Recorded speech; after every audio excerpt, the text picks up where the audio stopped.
I'm not sure if you're seeing it in your space, Eric, but there's been a battle with masculinity for some years now.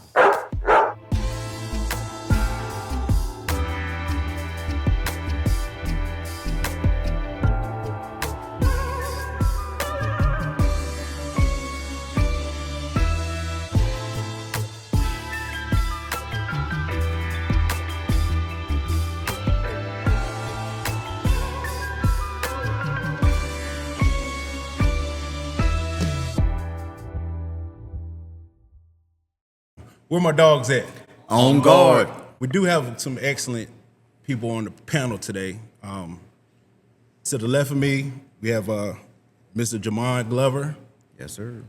who is the founder and CEO of the Father Figure Institute. To the right of me, we have the CEO and co-founder of Henderson Collegiate, So, one of the top schools right now in North Carolina.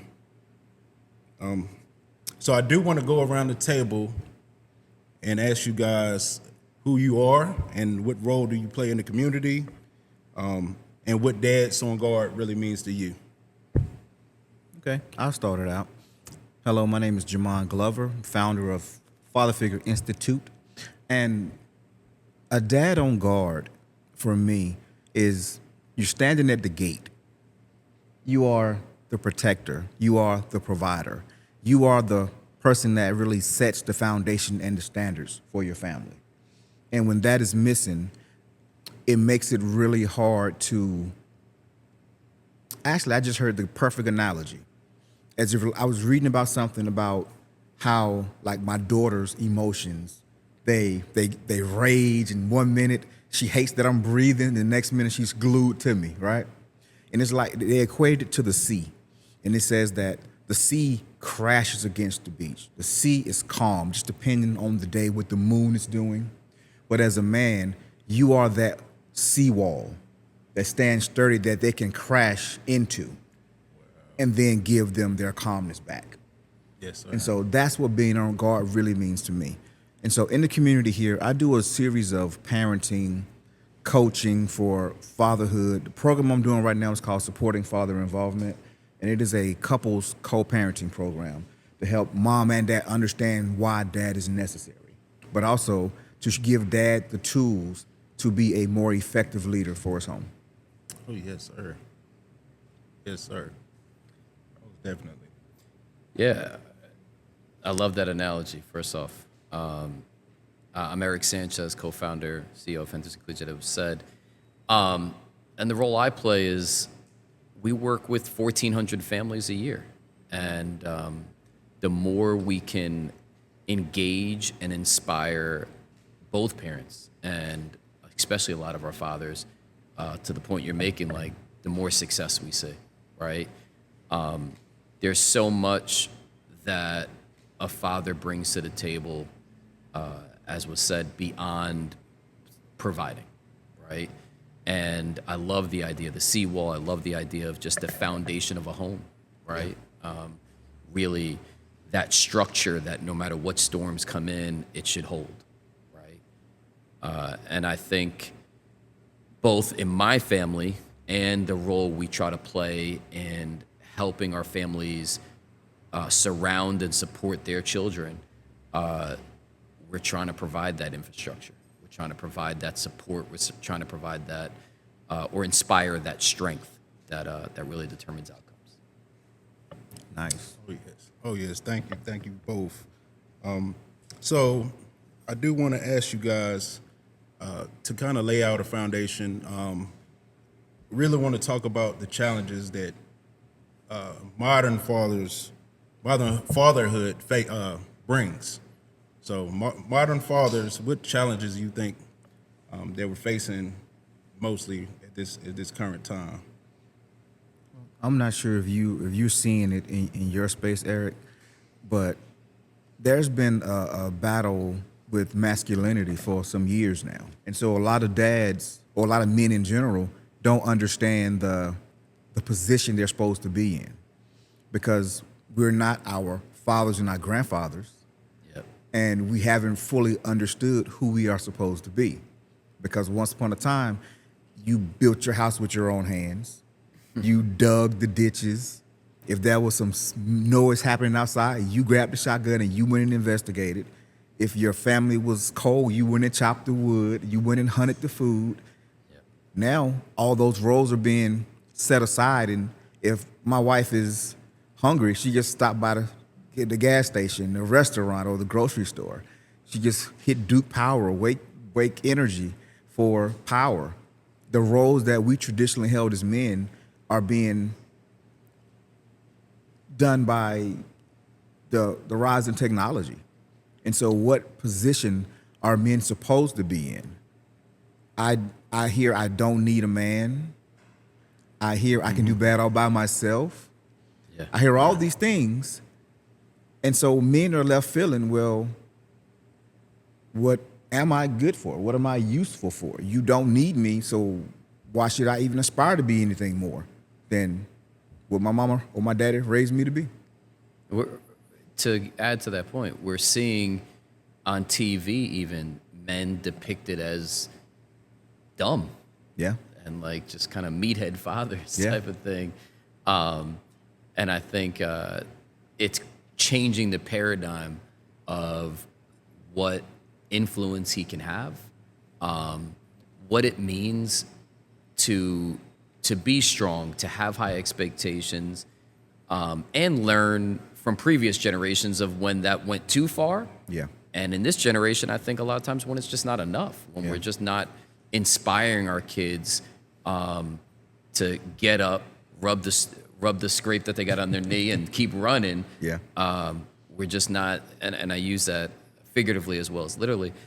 We're not seeing that as much, Yeah. right?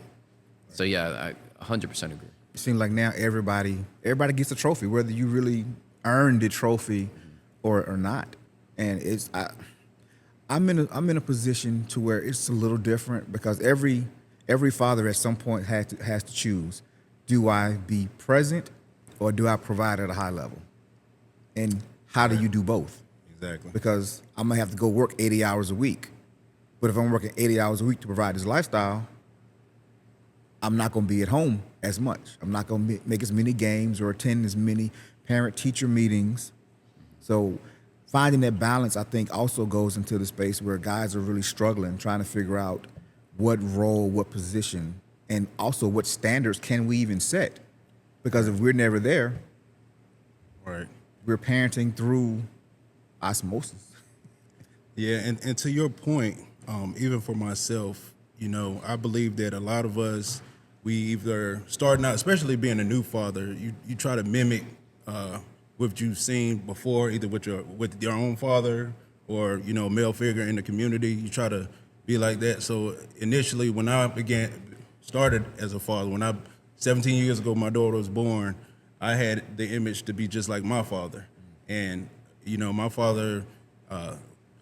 My parents had me late, so my father's 40 years old, so he was removed from any culture, anything. Plus, he's Jamaican, so he wasn't even born in the United States. So my whole approach was, as a father, I'm supposed to provide, and that was the only thing, for years that I just associated with being a father is being, making sure that the home is straight. But now, like you said, a lot of the things as far as technology and even systemically, where we're not as needed so much in the home, especially as a provider. So how do you guys think that the evolution, okay, now that, back in the days we just had this one role, how do you guys look at the evolution of fatherhood, how we're supposed to be doing it today? Yeah, I think sometimes society overcorrects, right? My dad, great man, did so much for me, and I learned so much. But everything was about being a provider. Emotions, vulnerability, none of that mattered. We didn't talk much, like in terms of that type of conversation, and everything was kind of about strength, which is great, and there's a place for that. Then we went to a society that overcorrected and everything was about feelings and participation medals and confidence and all that. There's a middle ground there of high expectations of, yes, of being a man, of having strength. But there's also a time when there's time to talk to your kids and find out what's going on in there instead of judging it or trying to correct it, and listen. And that's something my father and his generation didn't have. And I've tried to take a lot of the great stuff, but also add that piece of, one, when we're present, we're present. I'm not on this. We don't go to dinner at a restaurant and the kids are on, like, we don't do any of that. We talk. Yeah. And two, if we're going to have talk, let's have good talk at times where, like, hey, what's up? What you feeling? What are you going through? Right. How can I add value to you? Yeah. In that way. Yeah, I like it. It's sort of like the label of being a provider has placed men into this utilitarian. We're a utility. You hit the buttons when you want money to come out, and because men are just naturally stoic. We're calm. We're that seawall. We're calm. We don't say a lot. We kind of observe. We don't have the rushing of the feelings. And so it's just like, okay, out of sight, out of mind. And to piggyback a little bit of what you were just saying about the finding that middle ground. I have 5 children. I have 5 grandchildren. And so my perspective is unique because I'm still young enough to play with my children and my grandchildren. Amazing. Crazy, right? When my youngest granddaughter had Grandparents' Day. And so we show up at her school and all the grandparents there had canes and and we walk in there. The lady said, "Can I see you guys' IDs again?" Because she couldn't believe we were grandparents. But, I graduated, I went military. So military people tend to have families a little earlier. And so I was 21 when my daughter was born. And so now she's 28 with the daughter. Wow. Well, 2 daughters. My youngest daughter, she's 27 with 2 daughters. And my 25-year-old son has 1 daughter. And I have a 19-year-old who has none yet that I know of. He's in the military. And I have a 14-year-old that's in middle school. Well, she gets Cardinal Gibbons High School right now. So my perspective is a little unique because of the mix of girl and guy and the conversations and the openness. And then I go back and look at how I got into my situation. I'm the 8th of my dad's 11, 12 children, 3 separate families. And the fact that my dad was with my family is night and day difference between my older siblings. And so I got a chance to model what my dad showed me, but also see what happens when men aren't present. My older brothers are in and out of jail. My sister's in and out of jail. Multiple kids' fathers, Section 8 living, right? And it's like myself, my younger sister, my younger brother, we're doing exactly what we wanted to do with life because we got the structure and the foundation. Didn't mean to carry that point long, but it's just, I see it from so many different perspectives because my lived experience and then all the dads that I work with, the things that they say. So it's like I get caught in my own head sometimes thinking about everything. Right. I want to ask you guys both about a concept. Fathers in the community, men showing up beyond their homes. Like, because right now we do have, like, first of all, the divorce rate is like 50%. We got, a lot of single parent home, a lot of single mother homes. So there's a lot of kids out here lacking as far as father figures and male presence in their lives. So what do you guys think of the concept of fathering in the community, men showing up beyond just their own household? Yeah, sort of. I think it's necessary because it goes back to role modeling.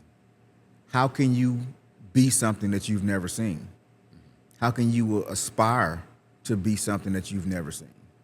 And so many young boys, they're at home, they're on their PS5s, they're at school, they're around lady teachers all day long. They come home, they get their mom, maybe sisters, maybe aunties and grandmothers. So they don't really get a lot of masculine energy in their daily life.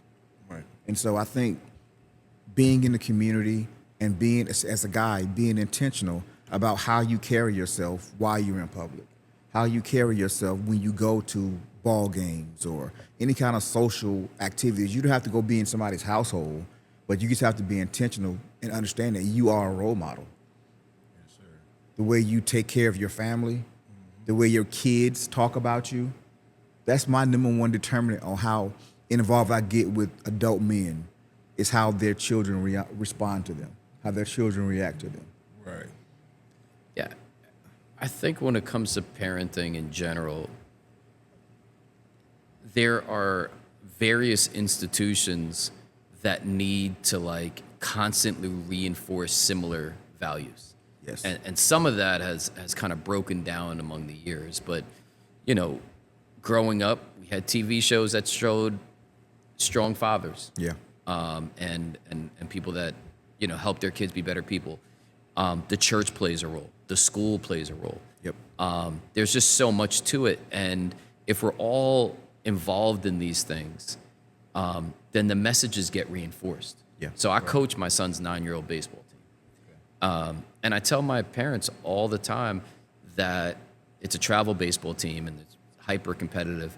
But I tell them all the time that my biggest job is not to try to create major leaguers or anything like that. It's to reinforce the things you guys are teaching at home. Yeah. You know, I want them to learn how to deal with adversity. I want them to learn how to be part of a team. I want them to learn how to shake an umpire's hand firmly and say thank you. Yep. You know, and all of these foundational elements, how to deal with anxiety, how to deal with failure, all of that is part of becoming a man. And if we're all starting to, you know, spiral the same values, just think about the people we can create. Yep. And then the other thing is we should just all be talking about this stuff because this is such an imperfect science of how to do this. You know how many times I've been by myself and been like, man, I messed that up. Yeah. I did not handle that right. I overreacted or I da-da-da. Yep. And just being around people and seeing how they do things or just talking like this, we get to learn from each other. So, But what you're talking about there is creating culture. yeah. Culture is stronger than, culture's stronger than everything. If you can create the culture, it becomes the standard, which is the problem we have, especially with a lot of our hip hop, music today.